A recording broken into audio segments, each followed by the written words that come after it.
Hey guys, it's Chad. Good morning. It is Wednesday morning, 11 a.m. Had a rough night last night. Had some strong winds come through. Rattled my tent a little bit. My awning held true, which is really good. I did not get a chance to put the awning sides on or the enclosure, but I may do that this evening, depending on how bad the winds are. I was able to light my charcoal grill. Could not get that on footage because it was so bad that, I don't know, I need more cameras. But anywho, I wanted to take some time and kind of show you my rig. It's a little messy right now, but it'll kind of give you an idea of where I am and in the process of this overlanding thing and how I can improve. And I have done a lot of learning here. So, and camping out on the Outer Banks in the middle of nowhere is not for the faint of heart. So I'm really putting myself through the test. So let me turn the camera around and we'll be right back. So here we go. We'll start the driver's side. Basically try to keep everything that's really important to me, if I can figure out this thing from moving, in my car. So in here I've got my drone equipment and stuff down here.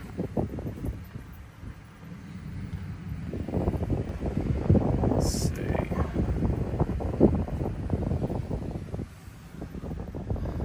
Old coffee mug from the other day. And here's where I keep my GoPro mounted and my phone and everything when I travel. Up here is the Starlink, which does really well. I want to say it clocked in about 180 megabit download, which is cool. And I use these lights here for a lot of things. So I keep them out charged. They're low lit amber lights, which doesn't affect the sea turtles here. And I kind of like the low lit ambiance anyway. So coming around the side of the truck, this is my 55 quart Dometic refrigerator. This is where I keep all of my stuff. We got it all crammed in there, and it's setting at about 32 degrees because I like to keep things pretty cold, especially if you have like raw food, chicken, beef, fish. I have shrimp in there, so I try to keep it extremely cold.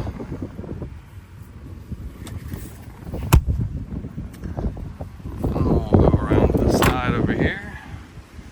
This is kind of my kitchen area. Here's the awning that's took the beating last night, which it stood true. But so here's the kitchen. I've got a 5-gallon Eastford water tank, and I have the one here. I use that for showers, washing dishes here, and then I have a little bladder bag backup just in case I need it or run out of water. And here I just keep my food and, you know, just essentials for the kitchen in these kind of containers.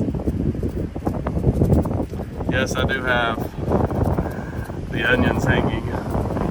This little bag here has all my spices, some extra cups, my cutting boards, trash bag. I've got to figure out a different way. This kind of looks a little redneck to me, having a bag out here, but hey, I'm going to improve on this, and next time I should have something bougie, a little nice and fancy. In the back here I've got, and I kind of like these cases here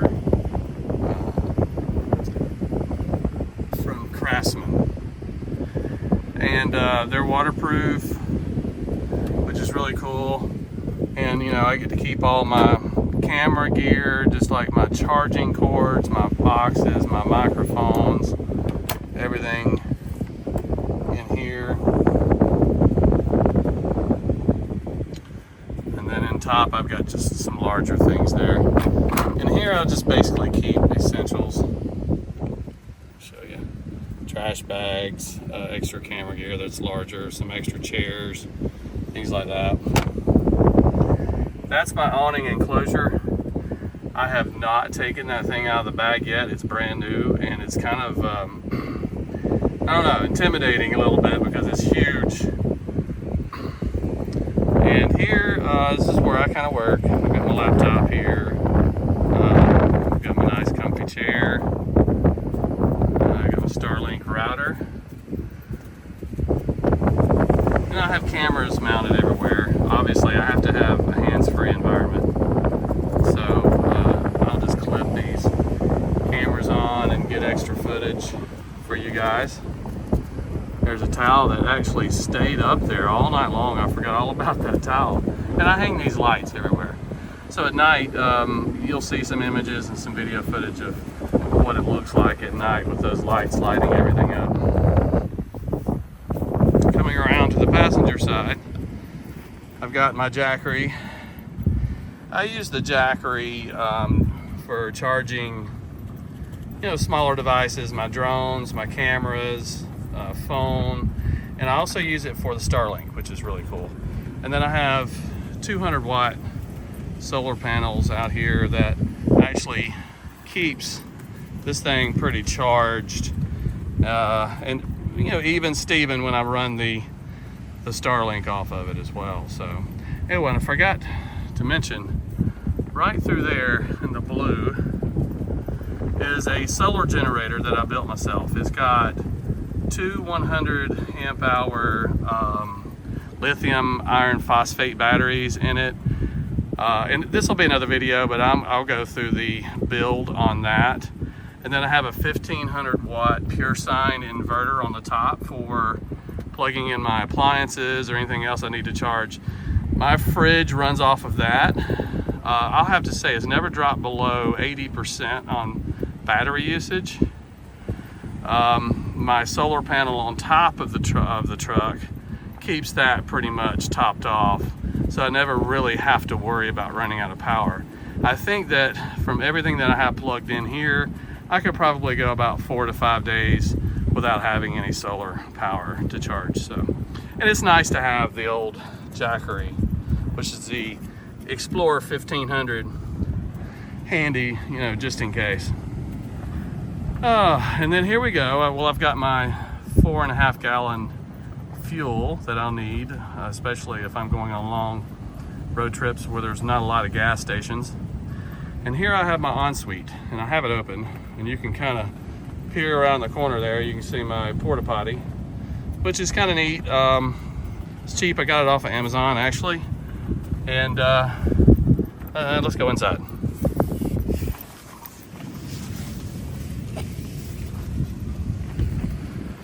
So here's the porta potty, and I've got my shower essentials here. And that little water wand that you saw on the other side of the Jeep, I just kind of pass it through here, and then I can zip this thing up and have a private shower, which is really nice. And then my toilet paper and stuff, water, where I can access it through the window here in the back passenger side area. And this is the kick-ass ensuite, which it's in the wind. It was kind of a pain in the rear, but I finally got her staked down right. I'm gonna look to improve this little setup soon, so I'll keep you guys informed on how I do that.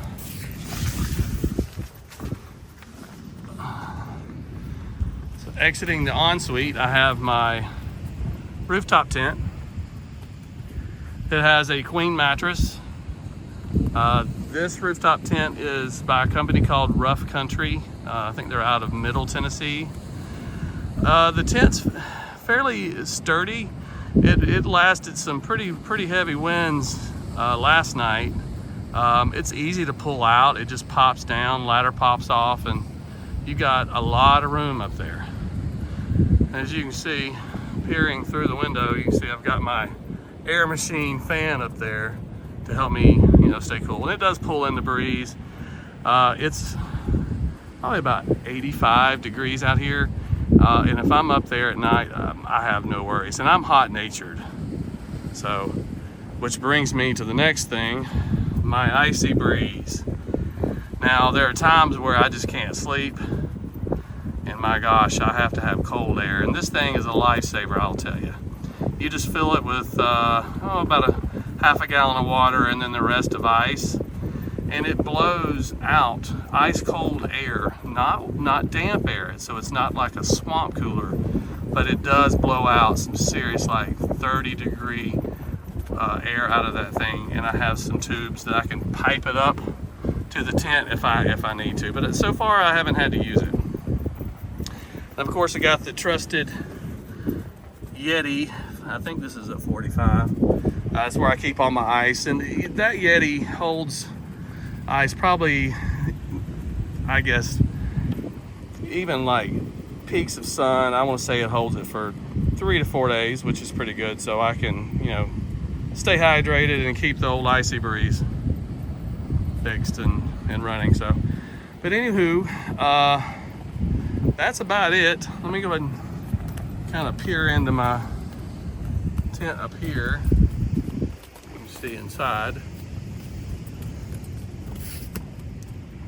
Getting an idea of the room.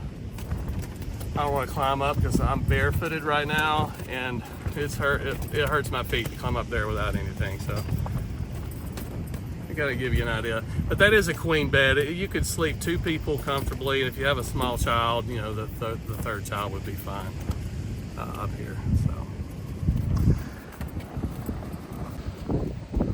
well, that's it for the walk around of the rig. It is definitely a work in progress. I have watched so many YouTube channels on everybody else's ideas on things, and I kind of have an eclectic mix of everybody's ideas. Some are good, some are bad. So I'm just going to learn from, some of my mistakes of, what's the first thing that I need when I unpack. And this trip, I will have to say everything that I needed was in the back and on the bottom. And so needless to say, I've made a list and I have learned from that. So I hope you guys have learned something from me today on this. Please like or subscribe and click the notifications icon. I've got a lot of really good videos coming up of just my experiences, and maybe I can help you in ways. I hope I don't make things worse or miserable for you, but I really would like for you guys to watch me and help me out. It does really help my channel. So if you subscribe, like, and subscribe to the notifications, it would really work. More to come. I'm going to be doing a what do you call those videos? Like a time lapse of the stars tonight. I'm going to be building a fire out here. Let me turn this around. So we've got some firewood here. So I'm gonna be building a fire tonight in a fire pit. I'm gonna dig out a hole. I'm gonna probably cook on it. I've got a filet mignon in that refrigerator of mine, so we'll see how that turns out. I also have the backup hot dogs just in case the filet mignon doesn't come out right, or the fish or shrimp or whatever I decide to put on there. But like I said, I hope I have entertained you guys at least for some of the day, and I hope you guys continue to watch the channel. Peace out.